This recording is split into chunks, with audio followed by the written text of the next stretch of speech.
षड्यंत्र में जब आप फंसे तो पहली चीज ये है कि सबसे ज्यादा गरीब इस क्षेत्र में, इस प्रदेश में, इस देश में यहाँ का आदिवासी और यहाँ का दलित समुदाय जो बहुजन वर्ग है वो सबसे ज्यादा गरीब वर्गों में शामिल है। प्रदेश का पूरा जो दलित समाज है, ओबीसी समाज है, जो एसटी वर्ग है, तमाम बहुजन है, इन लोगों का देखें कितने हाई कोर्ट और सुप्रीम कोर्ट में जज आपके लिए न्याय सुनाने वाले लोग कितने आपके वर्ग के लोग हैं।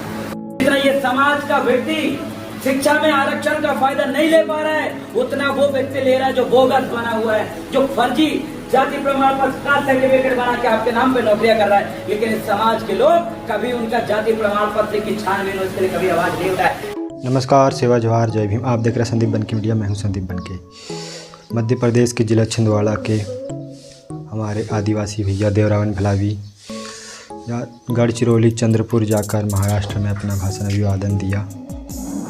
हमारे मध्य प्रदेश के आदिवासी शेर जिन्हें माना जाता है आधुनिक बिरसा मुंडा माना जाता है, टंट्या भील जिन्हें माना जाता है आदिवासी युवकों के द्वारा आज के नए युवा पीढ़ी के संघर्ष शो में सबसे बढ़ चढ़कर हिस्सा लेने वाले देवरावन भलावी जी गढ़चिरौली में जाकर वहाँ के जो आदिवासी समुदाय उन्हें जागरूक करते हैं और उनको जो है भारत का जो हमारा आदिवासियों का इतिहास, समूल इतिहास बताते हैं कि आदिवासियों के साथ क्या क्या घटना घटी और कैसे उन्हें यहाँ का अधिकार मिला, 5वीं अनुसूची, 6वीं अनुसूची। और जो वर्तमान में जो आदिवासियों की जो विस्थापन किया जा रहा है, प्रोजेक्ट बनाया जा रहा है, बांध प्रोजेक्ट, टाइगर रिजर्व प्रोजेक्ट, जहाँ पर आदिवासियों किस प्रकार से विस्थापन किया जा रहा है, वह उनके हक अधिकार न जान पाने के कारण, शिक्षा न लेने के कारण और उनकी आर्थिक स्थिति अच्छी न होने के कारण। इसलिए हमें एकजुट होकर आने वाले यह समय में अभी से हमारी संस्कृति, कल्चर और आदिवासी को बचाना अनिवार्य है। आइए सुनते हैं हम देवरावन भलावी जी का यह भाषण। ओबीसी वर्ग के भी है। अभी एसटी वर्ग की एक लड़ाई चली थी भाई चंद्रशेखर आजाद रावण की, जिसको दलित समाज के लिए लड़ते हुए जब वो युवा आगे बढ़ा तो उसको गोली मार दिया गया था। तो उसकी जेट प्लस सिक्योरिटी सरकार की तरफ से मिले, मतलब पुलिस सुरक्षा उसे मिले ताकि वो समाज के सुख दुख में लड़ सके। उसके लिए हम दिल्ली गए थे लड़ने के लिए। अब यहाँ पर एसटी और एसटी समुदाय के लोग एक साथ मिलकर एक दूसरे का साथ देते हैं या नहीं देते हैं मुझे नहीं पता, लेकिन मैं जिस मध्य प्रदेश की धरती से यहाँ पर आया हूँ, मैं मध्य प्रदेश के जिस छिंदवाड़ा जिले से यहाँ पर आया हूँ, वहाँ पर एसटी और एसटी समाज के लोग एक दूसरे का साथ देते हुए सड़कों में उतर के लड़ने का काम करते हैं।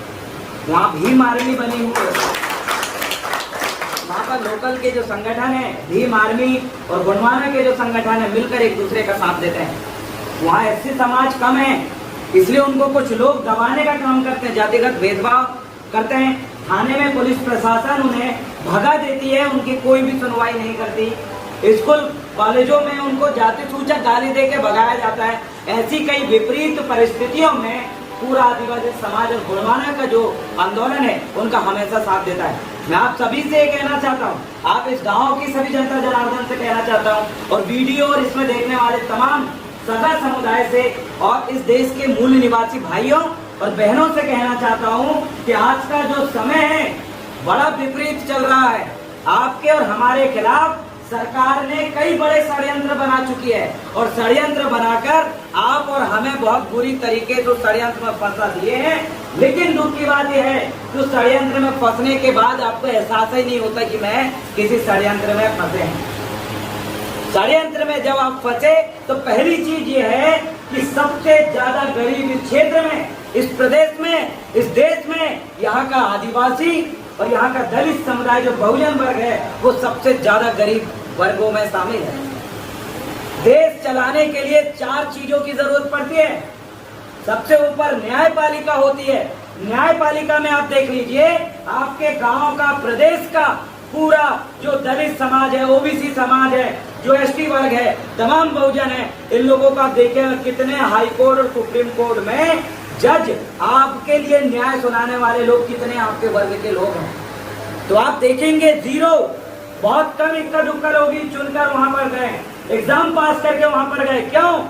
इतना भारी भरकम संख्या वाले देश में आखिरकार जहां 75% आबादी एसटी यानी आदिवासी एससी यानी कि जो हमारे इधर डहरिया, महार और बहुत सारे समुदाय के लोग हैं, और ओबीसी वर्ग में भी है, जैसे यहाँ पर आपके में राय जो दिख रहे हैं सरनेम के लोग, वो ओबीसी वर्ग में, एसटी एससी ओबीसी का 75% कोनुबा यहाँ पर है, जनसंख्या इस देश में है। और उसमें धार्मिक अल्पसंख्यक जोड़े तो लगभग 85% से ऊपर है। इतना जनसंख्या होने के बाद भी इस देश में मात्र मुट्ठी भर लोग राज कर रहे हैं जो बाहर से आए हैं। आप ये बात नहीं समझ पा रहे होंगे, लेकिन हम तब समझ पाएंगे जब हमारा कोई केस, हमारा कोई मुकदमा या हमारा कोई भाई जेल में होगा, और जब हम किसी न्यायालय में कोर्ट परिसर में खड़े होते हैं जज के सामने, तब हम देखते हैं क्या इसमें हमारे वर्ग का व्यक्ति है जो हमारे लिए फैसला सुना सके। तो वहां आप देखिएगा ये दलित समुदाय, ये आदिवासी, ये ओबीसी जो पिछड़ा वर्ग है, इनके लोग उस न्यायालय में नहीं मिलते, और उसका शिकार आप लोग हुए हैं। आज इस महाराष्ट्र की जेलों में सबसे ज्यादा यहाँ का एसटी वर्ग और यहाँ का आदिवासी सबसे ज्यादा जेलों में बंद है, वो आपके और हमारे भाई और बहन है। कारण ये है कि फर्जी मुकदमा उनको ऊपर लाद दिया गया। अगर कोई अपने दलित समाज के लिए अगर लड़ा तो उसको उठा के अंदर डाल दिया गया कि ये जो अर्बन नक्सल है करके, और जो आदिवासी जल जंगल जमीन के लिए लड़ा, अपनी मातृभूमि को बचाने के लिए लड़ा, उसको नक्सलवादी बना के डाल दिया गया। और जो मुसलमान भाई अपनी संस्कृति को बचाने के लिए लड़ा, उसको आतंकवादी बना दिया जाता है। इस देश में जो एसटी और जो ओबीसी वर्ग का जो व्यक्ति है, जो दलित, आदिवासी और पिछड़ा वर्ग का व्यक्ति है, ये कभी अपने अधिकार के लिए सड़क में अगर निकल जाता है तो इसको उठा के अंदर डालते। कौन लोग हैं वो डालने वाले? आपने कभी सोचा है कौन लोग हैं? जिस देश में बड़ी बड़ी कंपनियां, ये बड़ी बड़ी सड़कें, ये जो लोग कौन बनाते हैं? आप देखेंगे वो लोग बनाते हैं जो आपके वर्ग से नहीं है, हमारे वर्ग से नहीं है, एसटी एससी और ओबीसी वर्ग से नहीं है, दलित, आदिवासी और पिछड़ा वर्ग से नहीं है। वो लोग करोड़ों अरबों की रोड बनाता है। किनका बड़ा बड़ा कॉलेज है? ये आपके नागपुर में आप देख लीजिए, सबसे बड़ा कॉलेज और सबसे बड़ा स्कूल आपका नहीं है। शिक्षित वर्ग में आप निकाल लीजिए कि जो कलेक्टर जो लोग बन रहे हैं, जो आईपीएस अधिकारी बन रहे हैं, पुलिस अधीक्षक बन के आपके क्षेत्र में बड़ी पोस्ट में जो आते हैं, वो आपके वर्ग के व्यक्ति बहुत कम निकलते। कौन लोग हैं जो बन रहे हैं?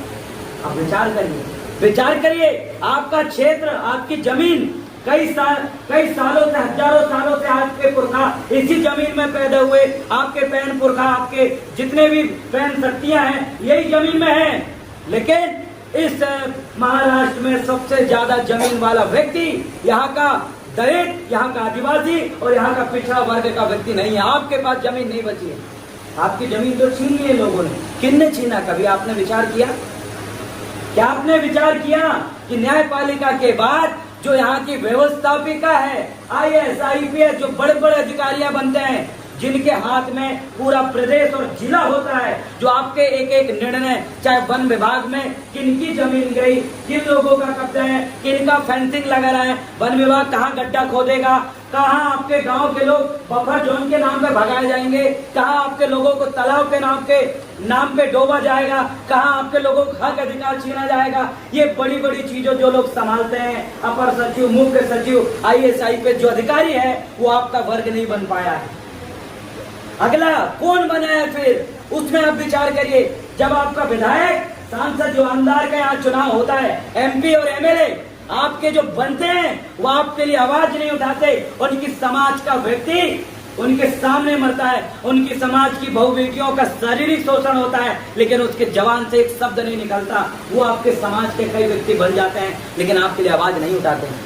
ये बड़ी बड़ी जो पार्टियां हैं, सिर्फ उन्हीं को टिकट देती हैं। आपके क्षेत्र में बड़ी बड़ी पार्टी में नाम नहीं लेना चाहूंगा, वो उन्हीं को टिकट देती है जो गूंगा टाइप का व्यक्ति हो, चुपचाप खड़े होकर उनके सारे पे नाच सके।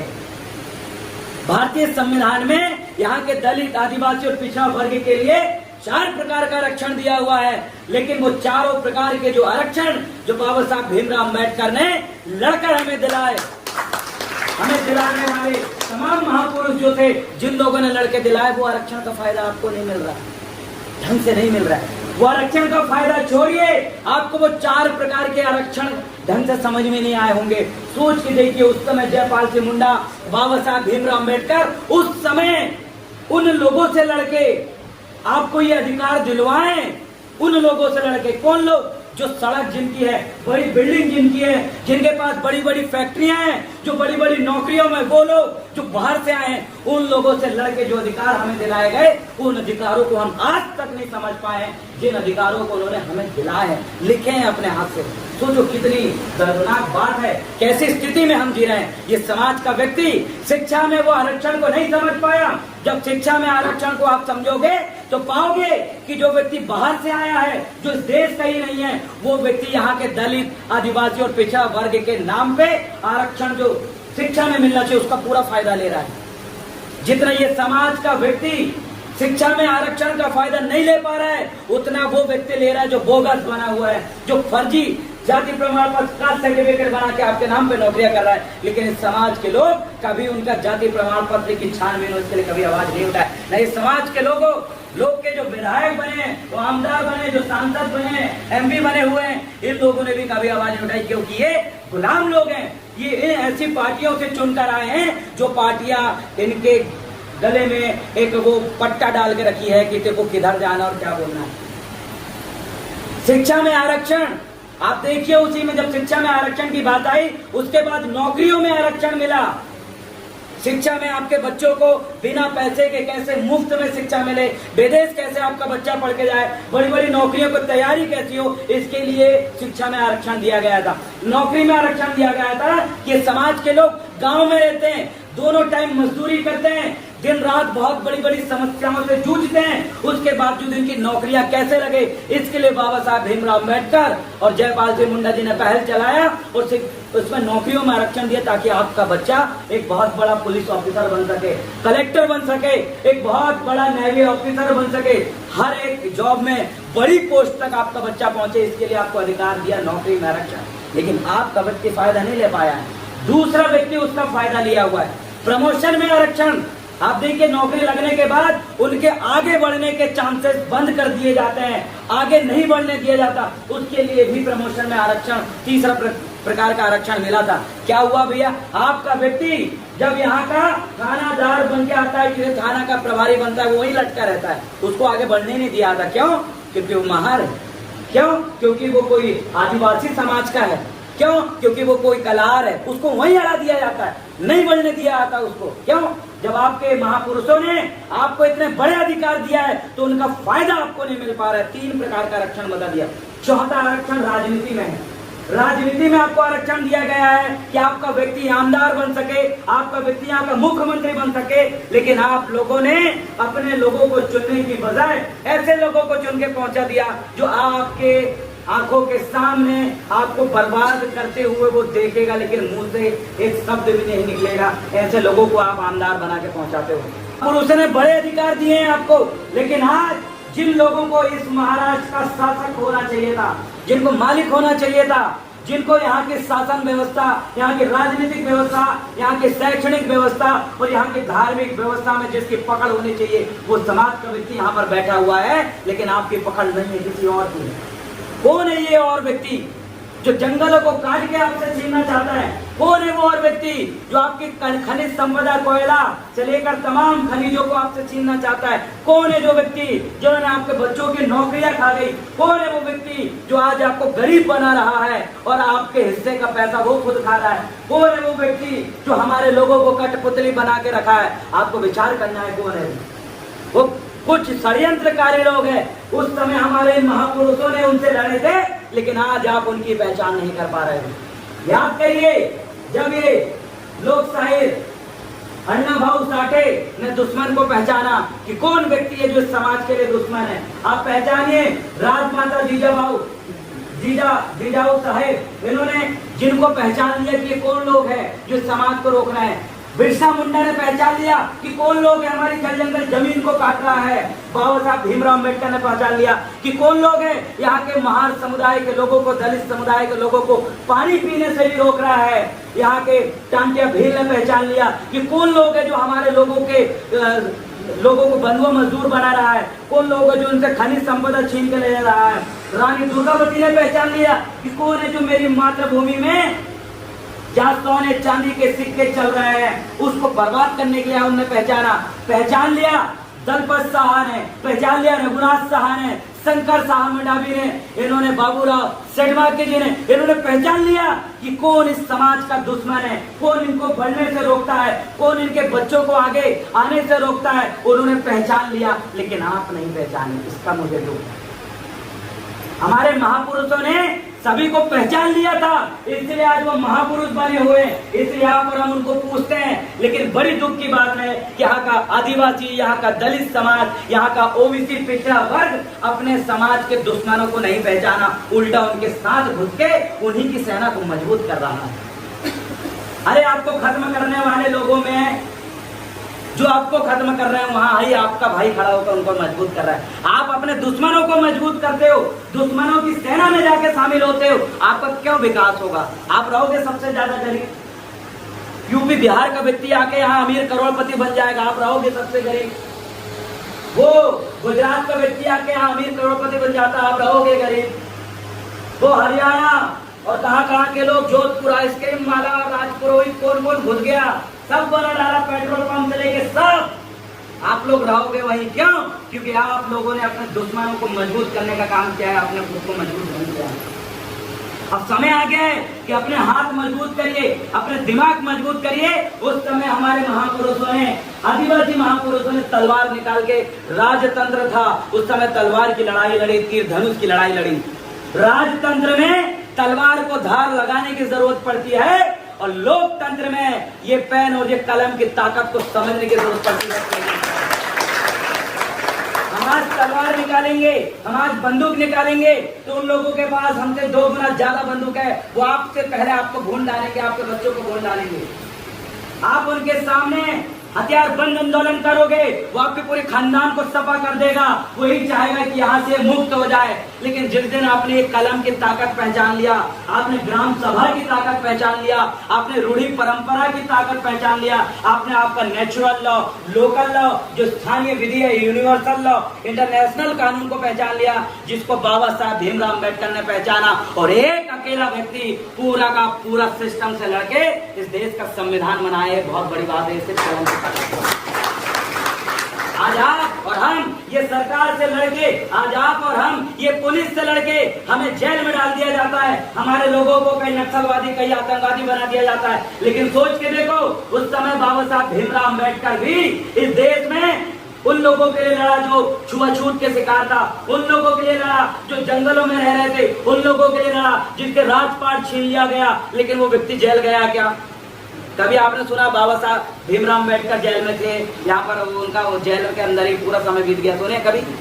सोचो, वो आपसे हमसे ज्यादा दुश्मनों के बीच में पड़े थे, ऐसे दुश्मन जो उनको ऐसा दरवाजे बंद कर देते थे, तुम बैठ नहीं सकता कुर्सी में करके, ऐसे दुश्मन जो उनको स्कूल में नहीं पढ़ने देते थे, ऐसे दुश्मनों के बीच में रहा जो उनका नाम सुन के बोलते तेरी परछाई भी मेरे पे नहीं पड़नी चाहिए, ऐसे दुश्मन उनके बीच में रहा जो बोलते थे पानी भी मत छीना, नहीं तो वो पानी हम नहीं पीएंगे। ऐसे दुश्मनों के बीच में, इतने खतरनाक लोगों के बीच में रहकर एक व्यक्ति ने अकेला पूरा सिस्टम से लड़ लिया। और आज हम लोग इतनी भारी भरकम संख्या होने के बाद भी कलम की ताकत को नहीं पहचान पाए, हम संवैधानिक रूप से नहीं लड़ पाए। ये दुख की बात है। अरे समझिए अपनी लड़ाई को। क्या है ग्राम सभा? ग्राम सभा आपको स्वशासन का अधिकार देती है। ये वही ग्राम सभा है, ये वही ग्राम सभा है भारतीय संविधान के, जब आप भारतीय न्याय संहिता BNSS और BNS 2023 जब इसको उठा के पढ़ेंगे तो उसमें लिखा हुआ है कि यहाँ पर ये जो भारतीय न्याय संहिता है, इससे पहले IPC इंडियन पेनल कोड कहते थे, भारतीय दंड संहिता कहते थे, उस कानून के अंतर्गत आने वाले ये जो कानून है किस जगह लागू होंगे? ऐसे क्षेत्र में लागू होंगे जहाँ पर सामान्य वर्ग के लोग रहते हैं, जहाँ पर स्थानीय विधि के अनुसार वहाँ के ग्राम सभा संचालन नहीं होती, ऐसी जगह ये कानून लागू नहीं होते। आपके गांव में ये बड़े बड़े कानून और बहुत सारी गुत्थियां इसलिए लागू हो पा रही है क्योंकि आप लोगों ने ग्राम सभा को नहीं समझ पाए। स्थानीय विधि संचालित होते हैं क्या? खाना आते हैं आप लोग? तो साथियों, आप लोगों ने सुना देवरावन भलावी जी जो एक नए युवा है जो समाज को जागरूक करने के लिए और समाज के हक अधिकारों की लड़ाई के लिए आदिवासी समाज के लिए महत्वपूर्ण कार्य कर रहे हैं। और ST SC OBC जो भी दलित शोषित वंचित वर्ग है उन्हें अगर आमंत्रित किया जाए तो वह अवश्य आते हैं। और बढ़ चढ़कर हिस्सा लेते हैं संघर्षों में, किस प्रकार कोई कमी नहीं करते हैं। और कि हम जानते हैं देवरान भलावी जी काफ़ी कम उम्र के हैं और इतने कम उम्र में इतनी ज़्यादा उन्हें लोकप्रियता हासिल हुई है, क्योंकि उनके कारण आज जो आदिवासियों में ज़िला छिंदवाड़ा में, जो कि काफ़ी ज़्यादा पहले होता था, स्कॉलरशिप नहीं मिल पाती थी। उनका जो आंदोलन शुरुआती हुआ था पहले, वो स्कॉलरशिप को लेकर हुआ था कि स्कूलों में, कॉलेजों में आदिवासी छात्र छात्राओं को छात्रवृत्ति नहीं मिल पाती थी। इसके लिए उन्होंने पहले आंदोलन किया और इसमें काफ़ी ज़्यादा प्रिंसिपल, टीचर्स जो है घूस लेने का प्रयास करते थे आदिवासी छात्र छात्राओं से, उनके पेरेंट्स से, तब जाकर वह छात्रवृत्ति दिलाते थे। इसको लेकर उन्होंने शुरुआत किया था और आज आप जानते ही है देवरान भलावी जी के संघर्ष, और हम आपको बताते रहेंगे समय समय पर देवरान भलावी जी के संघर्ष के बारे में। बने रहे संदीप बनकी मीडिया चैनल पर। आपको संदीप बनकी मीडिया चैनल पर यह जानकारी कैसी लगी कमेंट करके बताया। देवरान भलावी भैया जी के बारे में आप क्या कहना चाहेंगे, उसके लिए भी कमेंट करें। संदीप बनकी मीडिया चैनल पर अगर आप पहली बार चैनल को लाइक करें, सब्सक्राइब करें, वीडियो को शेयर करें। सेवा जोहार, नमस्कार, जय भीम। मैं मिलता हूँ आपसे नेक्स्ट अगली वीडियो पर।